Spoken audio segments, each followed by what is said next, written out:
근데 하지만 이 DCVT 같은 경우에는 CVT의 일종이라서 그냥 뭐 새로운 기술이다 라기보다는 뭔가 일반적으로 일본이 CVT를 잘 만들고 오랫동안 만들어 왔는데 CVT에서 약한 부분이 있어. 그 약한 부분을 해결하려고 이제 하나의 기법을 쓴 거지 그냥.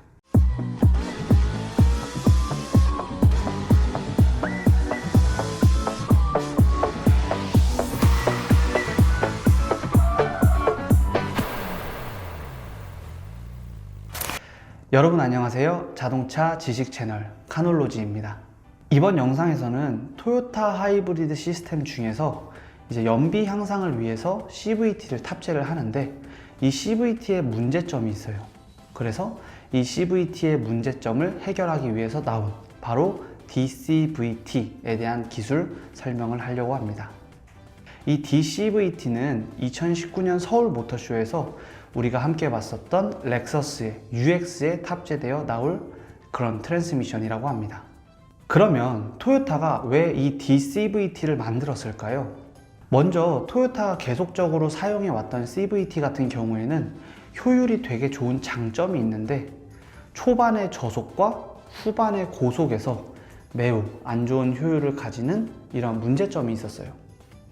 그래서 토요타는 이러한 문제점을 해결하기 위해서 CVT의 전단에 이제 오토 트랜스미션처럼 사용할 수 있는 1단 기어를 사용을 하게 됩니다. 따라서 저속에서는 순간적으로 이제 오토 트랜스미션처럼 기계적인 방법으로 사용을 할 수 있게 되고요. 이 저속 출력을 담당한 후에 이제 피크 RPM 이후에서는 이제 CVT로 동작을 하게 되어 연비를 담당을 해주게 되는 것이죠. 이때 이 CVT와 오토 트랜스미션 사이에 기어 셀렉터라는 부품이 있거든요. 이 기어 셀렉터라는 부품을 통해서 저속일 때는 오토 트랜스미션, 그리고 어떠한 부분, 이제 피크 RPM을 지나는 부분에서는 CVT로 동작을 할 수 있게 선택을 해주는 이러한 부품도 있습니다. 그리고 이제 1단 기어를 통해서 저속 담당을 해주기 때문에 CVT의 전체적인 기어비를 약간 후단으로 위치시켜서 고속 출력에서도 대응을 해줄 수 있는 이러한 CVT 미션이 되는 것이죠.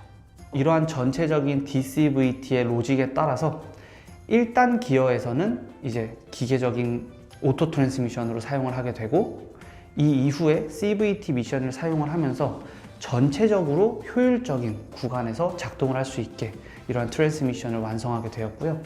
하이브리드 자동차에서 출력과 연비를 모두 담당할 수 있는 차량을 만들었다고 할 수 있습니다.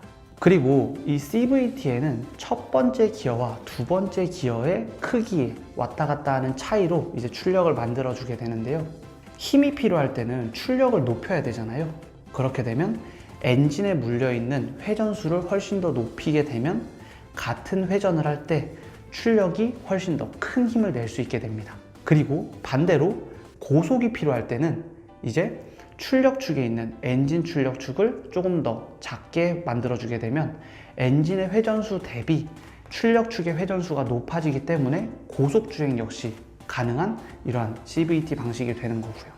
여기서 한 발 더 나아가서 토요타 같은 경우에는 이러한 CVT 미션을 싫어하는 사람들을 위해서 오토 트랜스미션처럼 각각의 이 컨티뉴어스한 전체적인 베리에이션 중에서 1단, 2단, 3단, 4단 이렇게 잘라서 각각의 이제 기어비에 따른 오토 트랜스미션처럼 사용을 할 수도 있게 만들어 주었습니다. 그렇게 되면 아무래도 이제 스포티한 운전을 하고 싶은 사람들에게 조금 더 영향을 주겠죠. 결과적으로 이 DCVT는 1단에 기계적인 기어를 사용을 해서 초반에 가속을 담당을 해주고 후반으로 넘어갈수록 CVT 미션을 통해서 출력과 연비를 모두 만들어준 전체적인 기술이 됩니다. 이렇듯 제조사들은 하나의 기술로도 개발을 쭉 해오면서 연비나 출력 같은 것들을 향상을 해왔어요.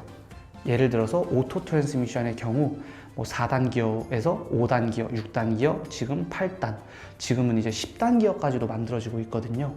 이렇게 하나의 기술을 가지고도 계속적인 개발을 할 수도 있지만 이렇게 토요타의 기술처럼 두 가지 CVT와 오토 트랜스미션을 합쳐서 이렇게 문제를 해결하는 방법도 있습니다. 이런 것들이 가능해진 이유 자체가 하이브리드 자동차들이 계속적으로 개발이 되면서 점점 더 모터의 사용과 엔진의 사용이 합쳐지기 때문에 그 부분에서 이제 시너지가 나오게 되는 거거든요.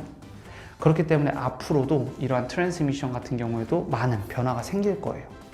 그렇기 때문에 저희 카놀로지가 이러한 새로운 기술들을 모아 그리고 정확하게 찾아서 여러분들에게 안내를 해드리도록 하겠습니다. 그러면 지금까지 자동차 지식 채널 카놀로지였고요. 끄기 전에 구독과 좋아요도 함께 꼭 눌러주세요.